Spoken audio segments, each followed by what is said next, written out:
Hello and welcome back. So I got home from work today and reached in the bucket of locks that I got from Pickaholic. Thank you again, man, for all the locks. But I reached in and grabbed a bag. So it's still in there from whenever I opened the package. I just pulled out the bag. So what do we got here? Well, looks like we got two locks. Okay, this one's labeled Late Night Lock Picker. And this one has a key mummied. It says Burns SP on the key. I am not going to do both of these in the same video because they're two separate lock makers. Let's see. I've picked a Late Night Lock Picker. I've never picked anything from Burns SP. So I'm going to go ahead and put that one back in the bag. And I will put him back in the bucket. And we will pick him later. Let's check out this one from Burns SP. He's got this, he's got the key mummied with a bullet. That's a pretty cool idea. I like that. I think this one's been picked a lot because that key looks pretty rough. But at any rate, let's see if we can put this in the vise and see what we can do with it. I don't think that's going to work in my kick holder. Let me grab my kick holder. There it is. The reason why I say that is because, yeah, it won't fit all the way up. It's got a little bit of a ledge there on it, so my kick holder won't hold it. I'll probably have to modify that kick holder to fit this kind of kicks. But at any rate, I think I got some leather laying around here somewhere. What did I do with my leather?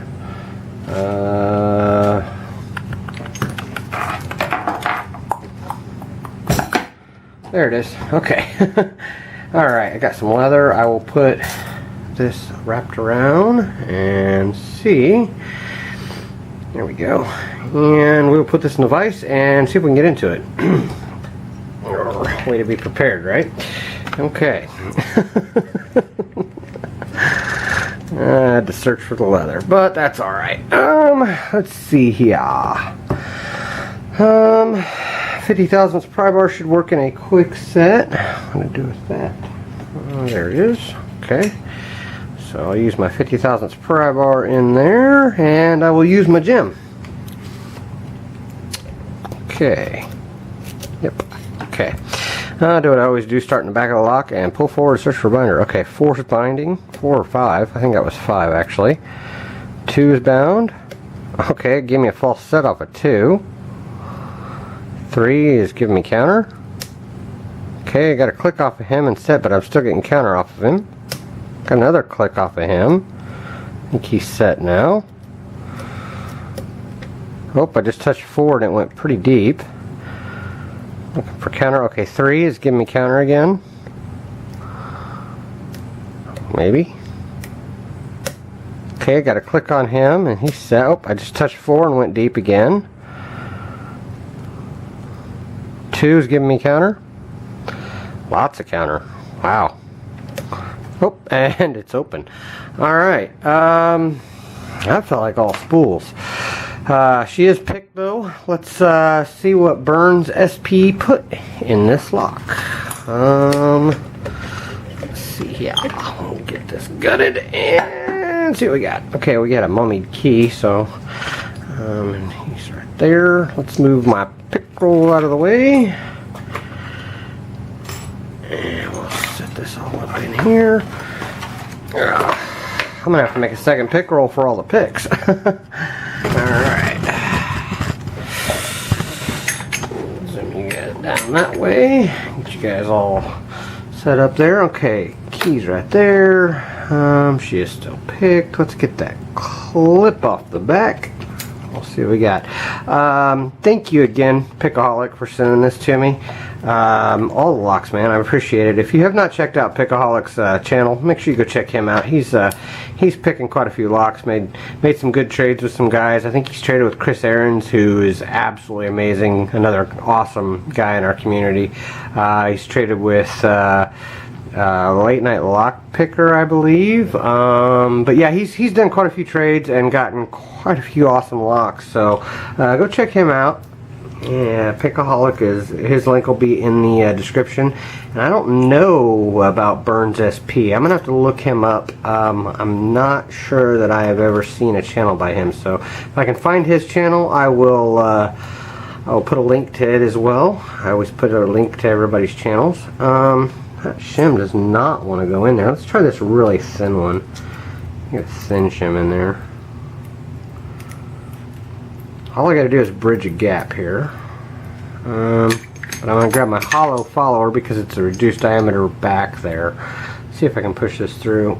There we go. That worked. Awesome. Okay. It is a 6-pinner. It looks like, let me grab a pick here.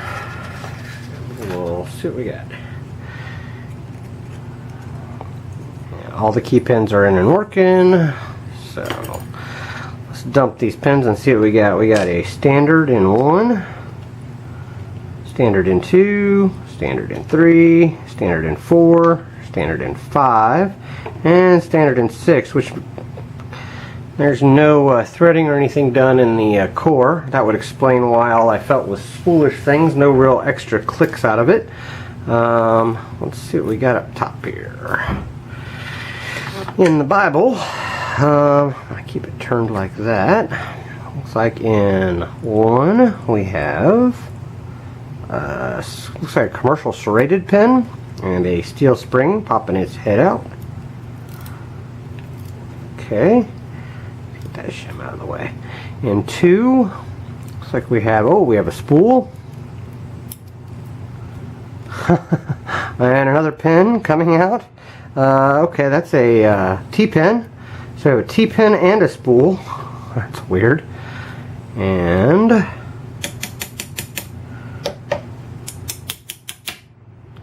spring that doesn't want to come out of 2. Okay. In 3, that's weird. That's really weird. We have that was in like that. Okay, and a spring that's popping his head out. Wow, that's a thick, heavy spring. My gosh, that's like a spring out of a car. Jeez Louise. Yeah, he was in like that though. That's kind of weird. I'm still kind of baffled by the spool with the T-pin. Okay, we'll check into that in a minute. Let's see, in 4, we have another spool, another commercial spool. Oh, and a spring that just popped out. I don't know where he went. Okay, I'll get him in a minute. And then in 6, he popped out on me. He was a T-pin. I saw the way he came out. Let's take 6 out the back. That was in 5. Let's see, 6, we have a mushroom pin. Cool. Don't see those very often. That was in 6. He's a mushroom. T-pin, commercial T-pin in 5. A regular commercial spool in 4. 3 had this long T-pin, but he was going facing like this, so he would have been in that spring like this. So that's interesting. Very interesting. Okay. And then we had in 2, which is very weird, we had a commercial, like an American spool and a commercial T-pin. So that's very weird. Then we had a commercial serrated in 1. And then this spring situation here, let's see if I can figure that out. We got a steel in that one. We got a copper in 5 that's not coming out. I'm not going to force anything here. 4 was the one that popped on me, and 2, I'm not getting any of these springs out. Okay, 5 and 2 are stuck inside there. Let's see if I can find 4. He popped out on me and actually hit the camera and bounced, so I don't know where he went. But he was a copper. I did see him. There he is. He's a short little stubby thing here. That was in 2. So, alright. Which would make sense that he's all crammed up like that because he had 2 pins in here. Let me look at something here. That's what I was going to look at. We had a standard in 2. And we had that short little spool. Okay, as you can see, that spool would have been all that could have came into play there with that key pin. So that T-pin, all that T-pin did was put more pressure on the spool. Kind of interesting. Okay. Alright, but that's what was inside of this lock from Burns SP that Burns SP made. Pickaholic sent it to me. Thank you very much, Pickaholic, for the lock. Thank you, Burns, for sending it, or for pinning it up. Thank you guys for watching. Thank you for your time, and well, don't break the law.